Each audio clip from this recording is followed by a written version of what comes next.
आगे बढ़े और बात करें कि नाज़माबाद नंबर 7 में मारूफ कारोबारी शख्सियत सुहेल सनारा के घर के बाहर कुर्बानी के लिए लाई गई नायाब नस्ल की भैंस मरकज़ी निगाह बन गई। मजीद जानते हैं यासिर हुसैन की इस रिपोर्ट में।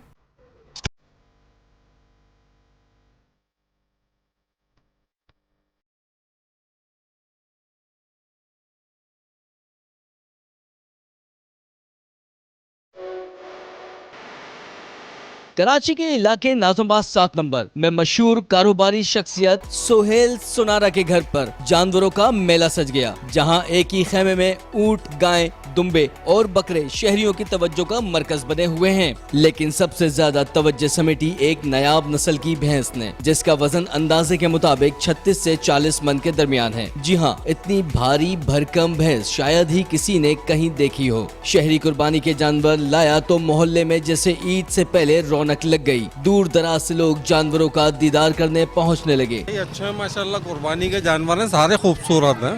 अच्छा है, खूबसूरत है माशाल्लाह। वो 32 से 36 मन तक बैठ सकता है। ये नस्ल जो है वो नियाप है। अल्हम्दुलिल्लाह ये सुहेल भाई आज नहीं, इस भैंसे को हमने पाला 5.5 साल। दांत पूरे हैं इसके, 8 दांत है पूरे।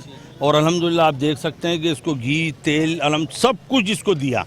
और ये नियत यही करिए, कुर्बानी करनी है। आपको नियाब नस्ल बता दूं, इसकी आंखें आप देखें, एक नस्ल अलग अलग होती है। जंगली नस्ल होती है जो जंगलों में फिरती है, और ये नस्ल देखें आप, इसको तेल नहीं लगा, कुछ नहीं। ये देखें, आप देख रहे हैं ये हिलता हुआ इसका सिंग। खेमे में मौजूद दीगर जानवर भी किसी से कम नहीं, मगर जिस भैंस की बात हो रही है वो वाकई एक शाहकार लगती है। ईद कुर्बा की आमद से कबल नाज़माबाद में जानवरों का ये मेला न सिर्फ मकामी अफराद के लिए बल्कि शहर भर के शहरियों के लिए तफरीह का बाइस बन गया है। नायाब जानवर, मुनफरिद कुर्बानी और शहरियों का रश नाज़माबाद 7 नंबर बन गया है ईद की खुशियों का नया मरकज। कैमरामैन आसिम खान के साथ यासिर हुसैन, 5 न्यूज़, कराची।